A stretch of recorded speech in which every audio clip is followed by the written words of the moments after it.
Welcome back to The Story That Built Her. I'm your hostess, Adriana Monique Alvarez. I'm very excited to be speaking with Amy today. We're going to be looking at what does it take to transform personal difficulties, challenges, even heartbreak, and be able to utilize it in your professional career to help others who have the same experience, who are going through the same challenging thing. So this is where we go behind the scenes. We get past the pretty social media pics and we get to the real raw stories, because what I have learned is every business, every book, every brand, there's a story and we're here to share it. So Amy, welcome. Thank you so much. It's great to be here. So you had it all, this American checklist, right? We get this little checklist. You get married and you have kids and you have a house and a white picket fence and a career and climbing ladders. You had all of that. And then your life took a turn, which ended up inspiring so much of what you do right now. So what would you say, what was the beginning of this unraveling that happened? Well, so it was probably the second time I got divorced that was really the beginning of the unraveling. The first time I got divorced was just a fork in the road a little bit, and I just kept staying on the same path, continued to climb the corporate ladder, thinking that that's where I was meant to be, and felt very ambitious, strong. The second time was when my body gave out. It no longer accepted that I was doing this hard work, long hours, still a single mom trying to be a good mom and have a social life. It just wasn't working for me anymore. I got really sick. And it was about 9 months after that. Interesting that it's 9 months. It was a gestational period of illness.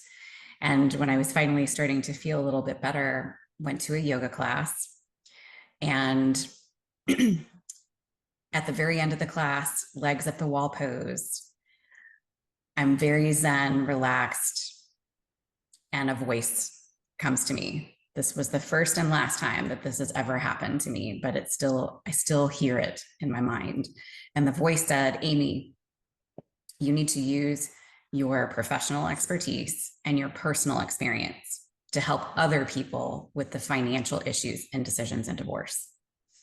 As soon as I heard that, I got so excited. I popped right up out of the pose, ran out of class, and went home and started researching. And I found that, yes, this position sort of exists. It doesn't really exist with the professional background that I have, but it existed for a sort of adjacent profession to mine. I was a CPA, but it was already in existence for financial advisors, financial planners. So I started studying, got certified and licensed to do this divorce financial work. And suddenly my whole life changed.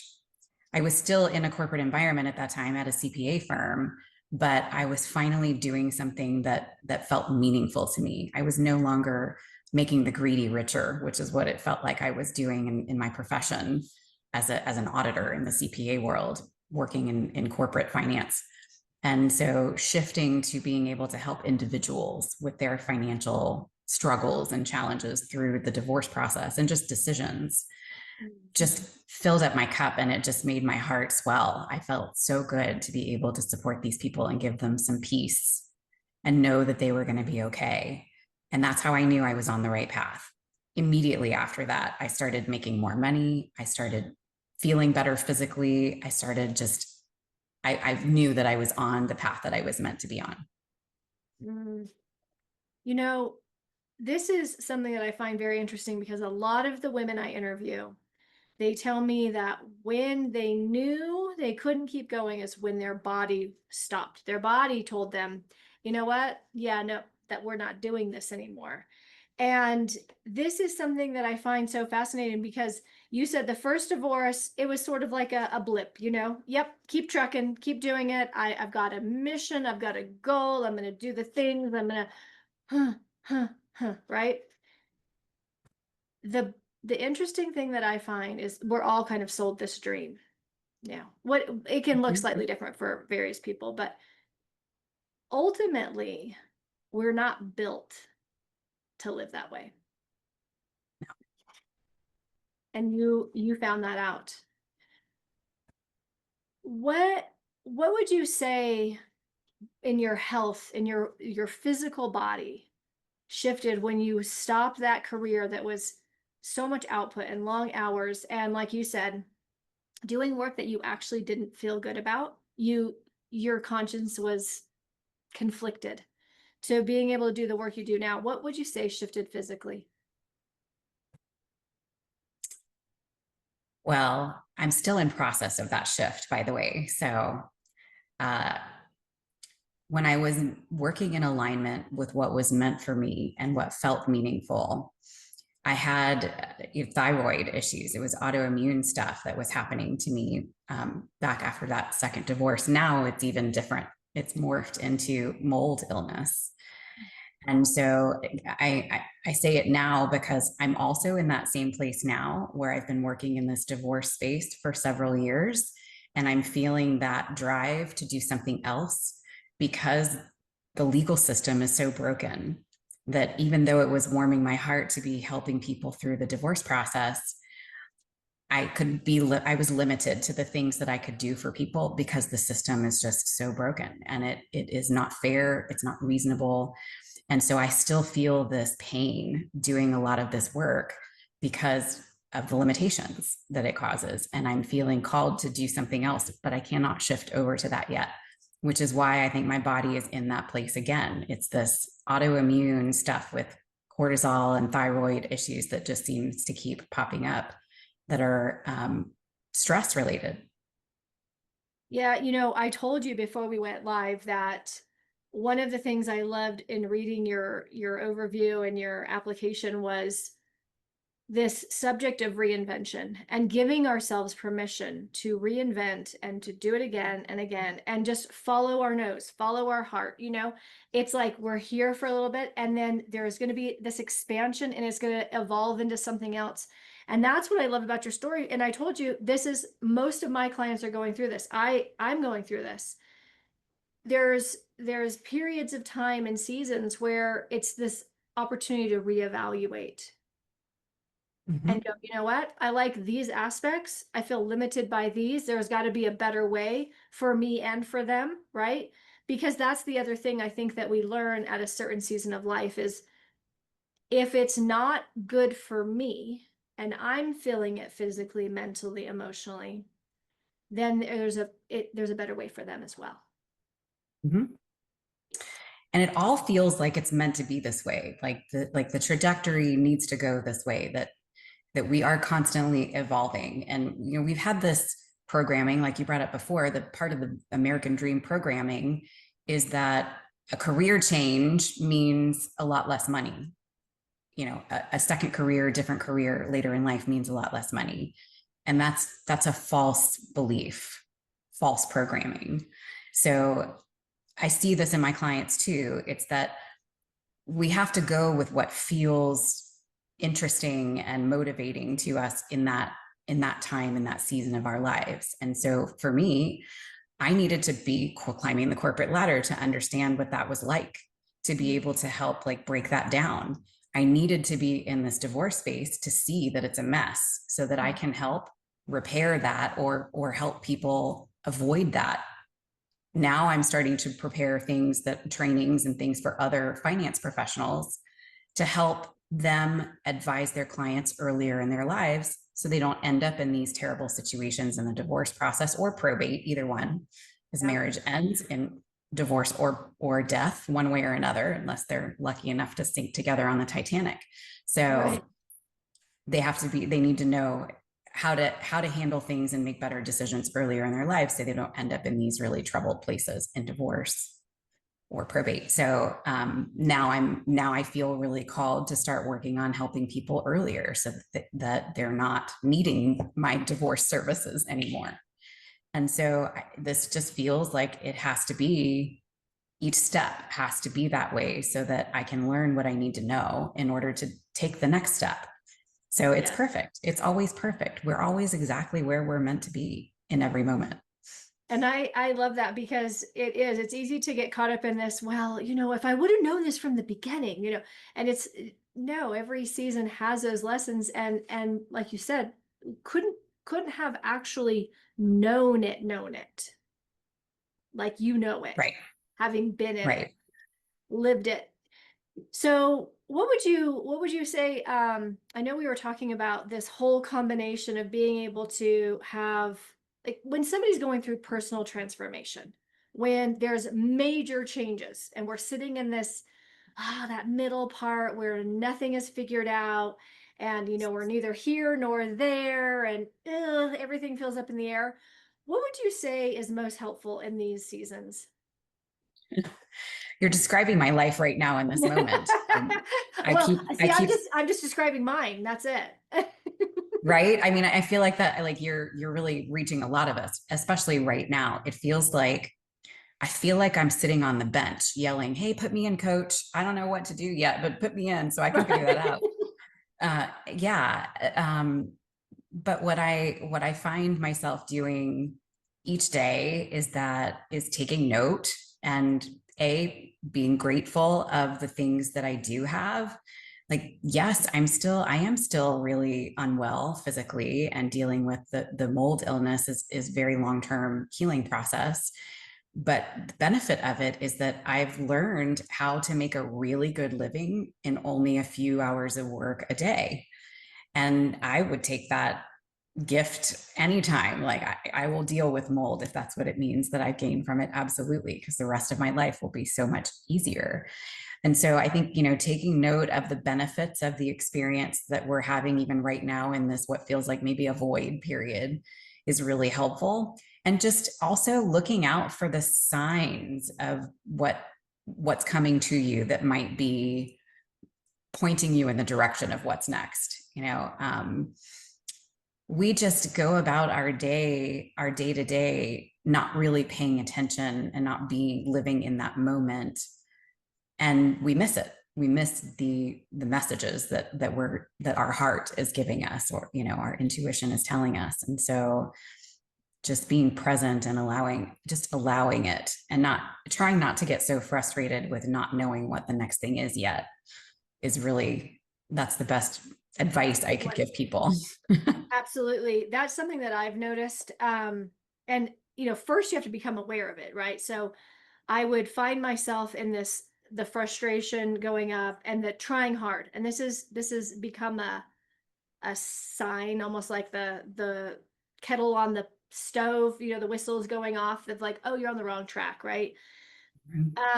This trying hard to figure it out. Thinking we're going to think our way through this and figure it out. And it's exactly what you said, being able to go, I don't need to figure it out. It's coming together. And if I'm paying attention, and the more relaxed I am, the easier it is to pay attention, I'll get the message. I mean, we're not going to miss the message. We're going to get, you had your legs at the wall, you got the message, you followed the message. The message is going to keep coming, right? The signs and patterns keep coming. Yeah, this is something, in the month of June, I decided that I was going to just lean back, and every time I tried to lean forward, because classic overachievers and control freaks and type A personalities, it's a little bit hard to lean back, right? And so I kept, and there were times I tried to become the general manager of the universe, and like, oh yes, I retired from that. I'm going to lean back, and I'm going to tell you something. It became this mantra of, you don't need to figure it out. Just be with the moment. You don't have to try to figure it out. Be with the moment. And you know what? That's when those messages that you're talking about actually have a sliver of space to pop in and show up, right?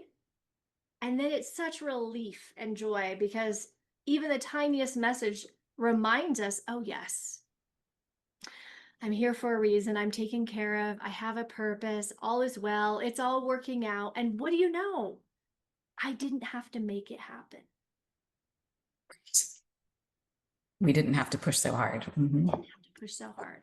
And that's what I love Mm-hmm. about your story and so many women's stories that are coming up is we have pushed hard. We know how to push hard. We know how to make things happen. And we're learning that we don't have to push hard.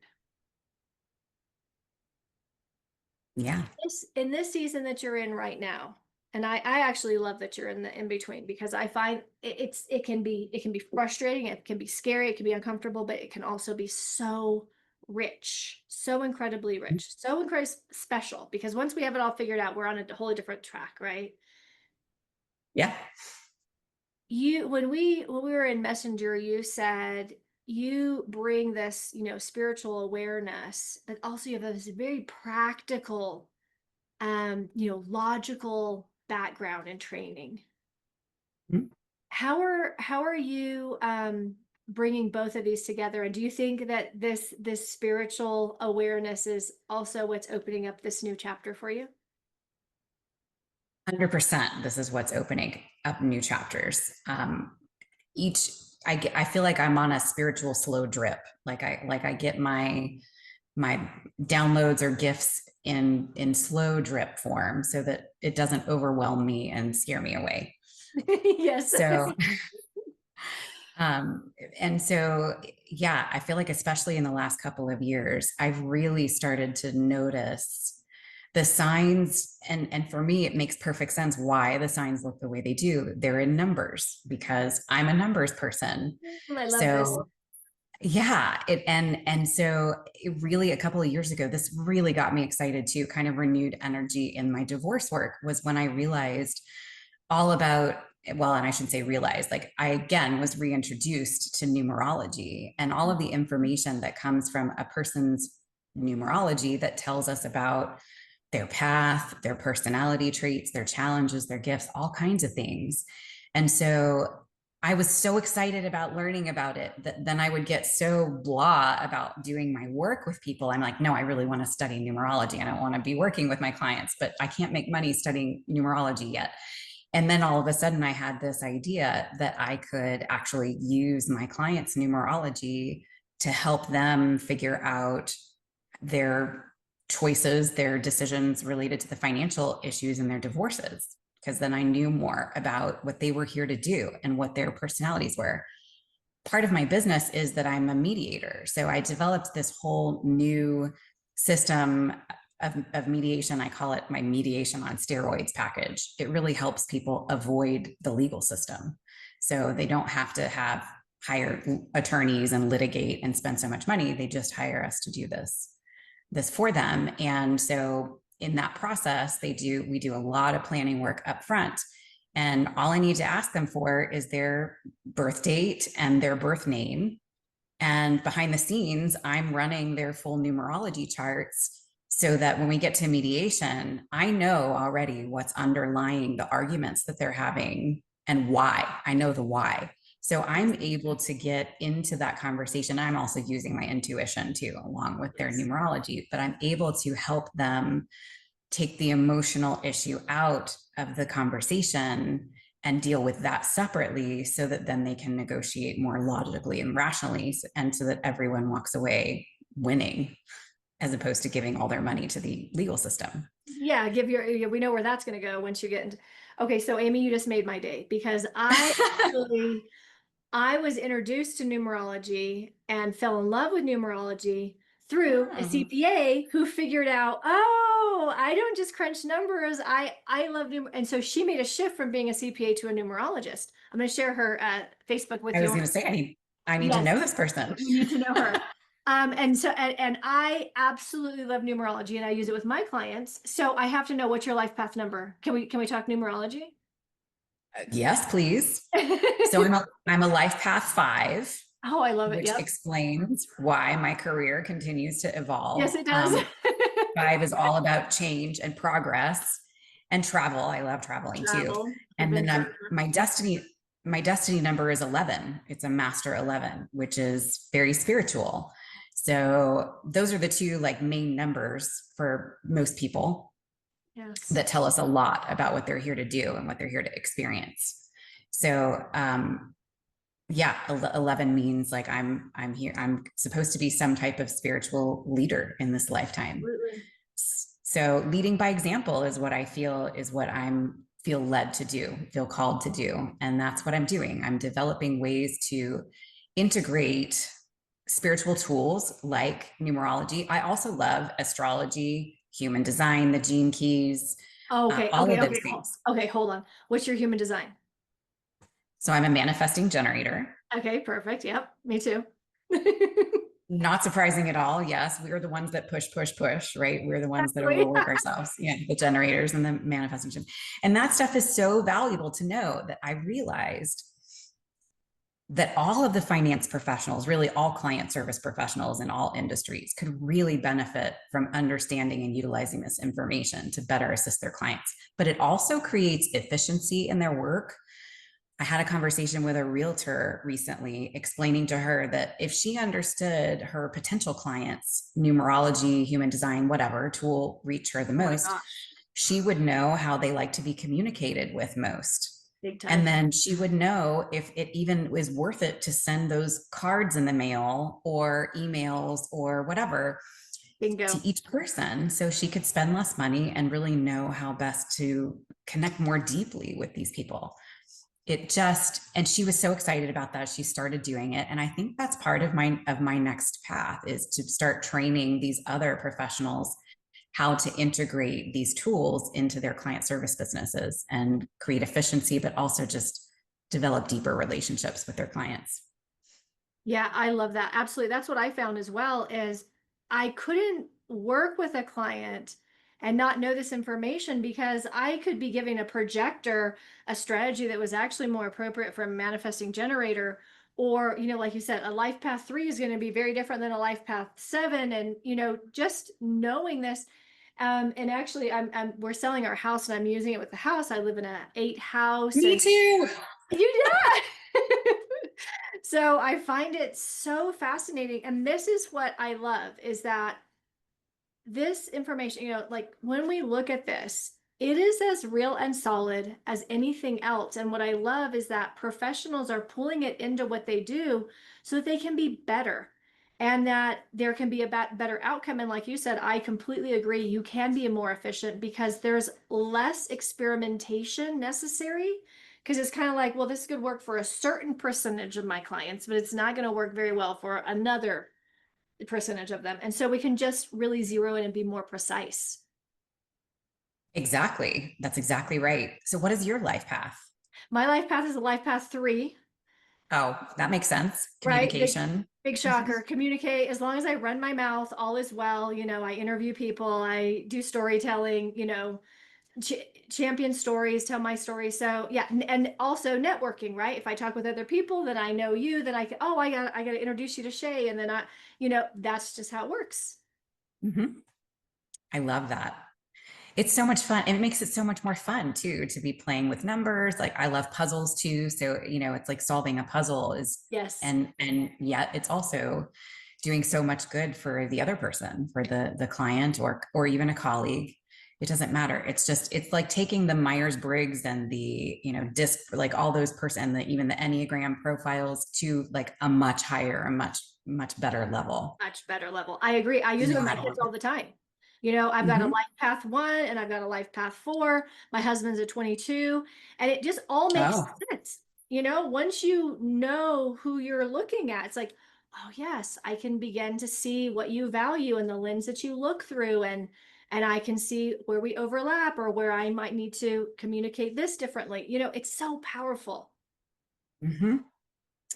I can't wait to see it in schools more too, to help direct how kids are educated. I mean, there's so much beneficial use for these tools, and you can't argue with them. People can be skeptical, and I am. Like, I come from an audit background. Right. I needed evidence to Yeah. believe in things, right? But there's plenty of it by the truth in it that we just cannot deny. That yes, this is exactly like who I am, and this is what I've experienced so far in my life. How did you know that? I know. Just by knowing my birth date, and That's my birth name that my parents picked, right? exactly, exactly. And that's what I found. Like, I will even tell clients, it's okay if you don't believe in it, but I really need to know this information. And what I find is it blows them away. Even people who have no clue what it is or never really thought that they'd buy into that. They're the accuracy and the insight. It's like, wow, it's so confirmed. It confirms so many things for them and it gives them permission. And I know that was like I actually had a big Yes. permission slip aha with manifesting generators. So I had heard this a long time ago, and then you know how things are. So I heard this week, manifesting generators, you do not need to be able to prove or explain your process. You know it works. And the minute you Mhm. try to explain it or justify your this type of thing, you'll lose the magic. You'll get out of your own rhythm, right? Because if somebody makes us go in a way that doesn't make sense for us or makes us finish things we don't really want to finish that we're already finished with, it gets to be no fun. And if we're not having fun, it no worky for us. Nope. No, Nope. It does no, not. no amount of money, no amount of anything will work for it when it's not juicy and fun and magical and feel like a wild, adventurous ride. We're out. It all just dries up. And that's what I love is that Mm. everyone can know being who you are is exactly right and good. Like I have a projector son and I'm a manifesting generator. And so what I've learned is he doesn't have to get pulled into my madness, right? But I also don't have to slow down for anyone because when manifesting generators feel the need to slow down and come down to a pace that sort of like everybody else gets, we're not following, our nose is not following that idea. You're not popping up out of legs off the wall and going and running with your idea, you know? That's right. That's right. Then it's rest time. Then I'm not in that productive mode. Yes. Yeah. Oh my Yeah. gosh. I have a projector child and a manifesting generator child too. So that's funny. Yeah, you get the whole contrast. Uh-huh. I'm thrilled to see your next chapter unfold. And I know why we found each other as well. It all, it all kind of begins to make sense because that's the thing, as every person who comes into our world, they also can reflect something for us. So I really appreciate your willingness to use your personal experiences because I think a lot of people spend a lot of their time and energy trying to hide the shitty parts of their life or the challenging parts, just so everyone can think everything is perfect all the time. You brought that in even into a profession and professions that are, pretty buttoned up and pretty, stone faced. And Yes. also, you're continuing the evolution because guess what? Mhm. It's never it's that we didn't miss the mark. We're not too old to start something new. There's no end to this adventure. And you're embodying that. And so I just really want to thank you, Amy, for, walking it yourself. Like you said, you're leading by example. This isn't theory. You're living it, breathing it, walking it right now. Thank you so much for saying that. It really means a lot to me. I enjoy being able to share because I think it gives others permission Definitely. to try things differently, right? They feel good about stepping outside of their comfort zones because that's the path to enlightenment and happiness. So, yeah, That's it. thank you so much for giving me the space. I really enjoyed the conversation as well. Well, we have lots of conversations to have about human design and numerology. I can't wait. Amy, where can Then, people learn more about you? well, if they are interested in learning about my divorce consulting business, that's at yourdivorceasset.com. That is a singular asset. We are the asset in the Mhm. divorce process. Or they could look me up on LinkedIn, Amy Adler, or Facebook, Instagram, pretty much all the places, even TikTok. I've got some videos there giving some educational information about divorce and finance and also some of the spiritual tools. So, yeah, all kinds of places they can find me. I love it. And Amy, you're going to be sharing your story in Sacred Redesign. We're thrilled to have you. And Thank you. here's to the adventure. I love fives because fives so get that adventure and the Yes, but life's a buffet. Let's try it all. Here's to that's the right. adventure, Amy. Thank you so much for taking the time to be with me today. Thank you, Monique.